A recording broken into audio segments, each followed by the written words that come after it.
अच्छा बच्चों, आगे की पंक्ति देखिए मीराबाई जी की। कोई कहियो रे मोहन आवण की। वो कहती हैं इन पंक्तियों के माध्यम से मीराबाई जी कि कोई मोहन जी से, मेरे प्रीतम, मेरे पति स्वरूप श्री कृष्ण, मेरे आराध्य प्रभु से कोई आने की कहना, अर्थात उन तक मेरा संदेश पहुंचा देना कि मैं उन्हें बुला रही हूँ, उनसे मिलना चाहती हूँ। तो मीराबाई जी क्या कहती हैं, दरस बिन दुखण लागे नैन, जब ते तुम बिछरे प्रभु मोरे, कबू न पायो चैन। हे प्रभु, आपके दर्शन के बिना मेरी आंखें जो हैं, मेरे नयन जो हैं, नेत्र जो हैं, वो दुखने लगे हैं। अर्थात मैं हर समय अपनी आंखों में प्रतीक्षा में रहती हूँ कि आप मुझे दर्शन दोगे, इसलिए मैं कभी अपनी आंखों को भी जल्दी से लंबी देर के लिए बंद नहीं करती हूँ कि कब मेरे प्रभु आएंगे और कब मुझे दर्शन देंगे, मैं कब इन नैनों से आपको देखूंगी। तो ये आपकी बाट जोहते जोहते, आपका रास्ता देखते देखते मेरी आंखों में भी दर्द होने लगा है। जब ते तुम बिछड़े प्रभु मोरे, हे प्रभु, तुम जिस दिन से मुझसे बिछड़े हो तब से कबू न पायो चैन, तब से मैंने चैन की नींद नहीं ली है, मैंने सुख को नहीं पाया है, मेरे जीवन में सुख और शांति नहीं है। विरह कथा कासू कहूँ सजनी, वह गई करवत ऐन। ये मैं विरह रूपी कथा है, जो मेरी जो दशा है, जो मेरा दुख है, जो मेरी व्यथा है, जो मेरी पीड़ा है, वो मैं किससे कहूँ हे सजनी, हे सखी। वह गई, मुझे तो ऐसा लगता है कि वह, करवत का अर्थ है यहाँ पर आरे से लिया गया, जैसे आरे से किसी को कटवा दिया जाता है, इस तरह से मेरा मन करता है कि आरे से मैं अपने आप को काट कर और आत्महत्या कर लूं। कल न परत पल हरि मग जावत, कल न परत पल, मुझे पल भर के लिए भी चैन नहीं पड़ता है हरि के बिना। मग जावत मतलब मैं उनके आने का रास्ता देखती रहती हूँ। भई 6 मासी रैन, और मेरी एक रात भी ऐसी बीतती है मानो 6 महीने के समान हो। 6 मासी रैन। मीरा के प्रभु कब्रे मिलोगे, दुख मेटन सुख देन।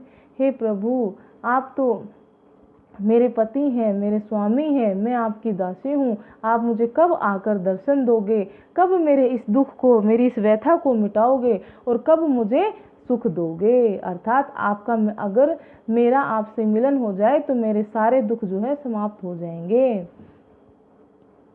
आगे मीराबाई जी क्या कह रही हैं, सहेलिया साजन घर आयो है।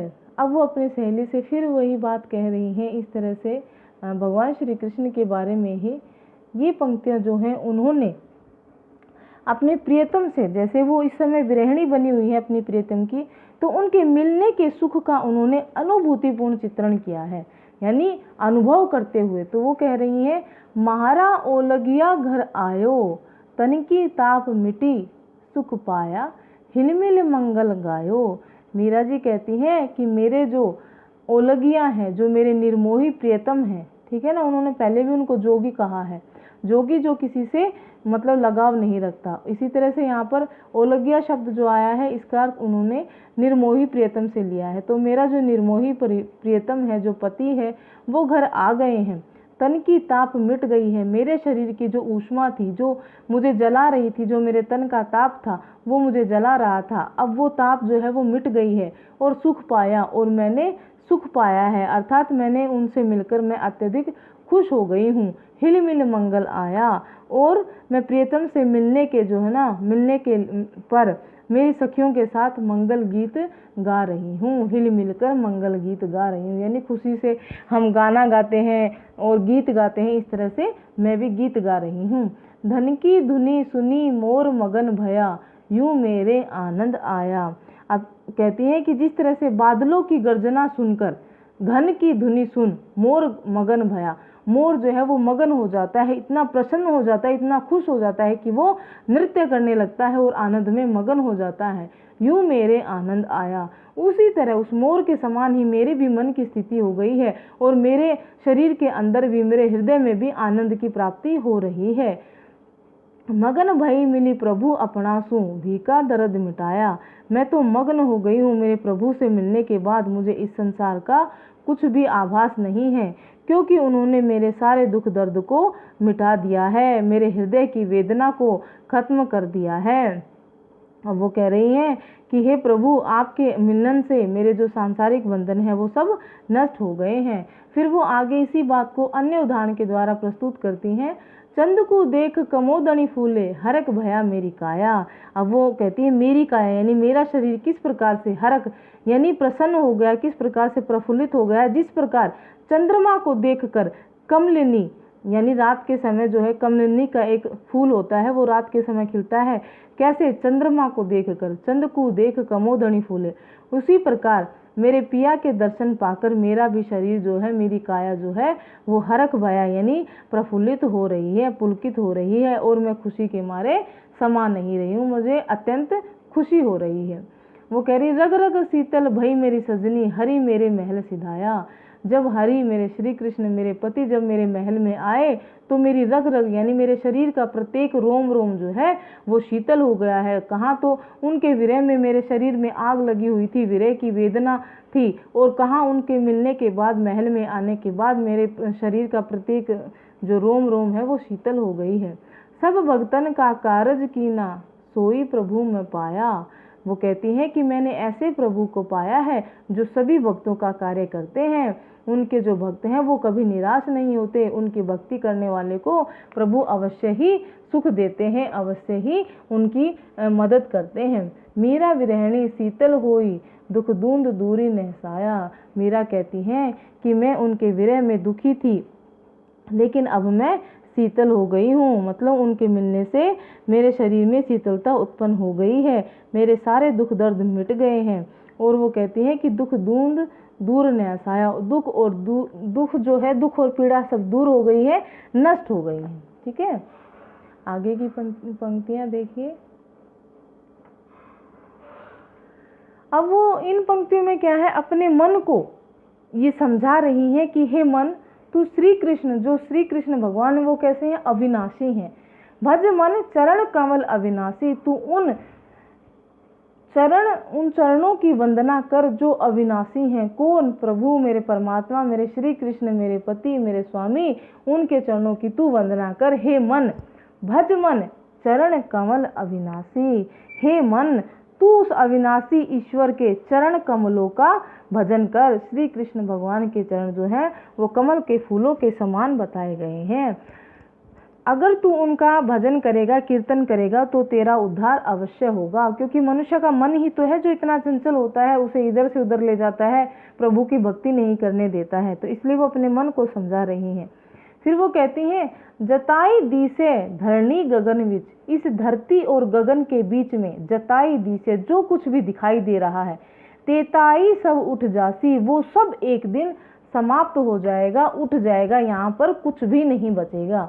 इस देही का गर्भ न करना, माटी में मिल जासी, इस शरीर का, इस सुंदर काया का कभी भी कोई भी गर्व यानी कि घमंड नहीं करना, अपने आप पर इस बात का अभिमान नहीं करना कि मैं सबसे सुंदर हूँ, क्योंकि ये शरीर भी जो है माटी में मिल जासी, एक दिन माटी में मिल जाएगा, अर्थात ये शरीर भी नश्वर है, नष्ट हो जाएगा।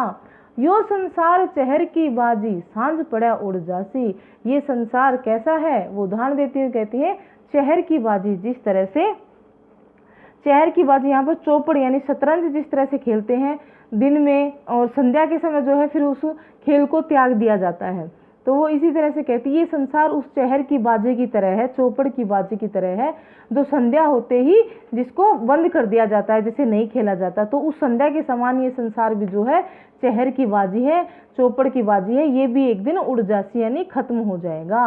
कहा भयो है भगवा पहरवा, घर तज भय सन्यासी। अब मीराबाई जी कहती हैं कि अगर उस प्रभु की भक्ति करनी है तो तुम्हें भगवा पहनने की क्या जरूरत है। घर तज भय सन्यासी, जो मनुष्य घर को त्याग कर सन्यासी बन जाता है, भगवा बाणा पहन लेता है, मतलब जो ऋषि मुनि का वेश धारण कर लेता है, भगवे वस्त्र पहनता है, तो वो कहते हैं कि ऐसा सब करने से इस संसार से मुक्ति नहीं मिल सकती। जोगी हुई जुगती नहीं जानी, उल्टी जन्म फिर आसी।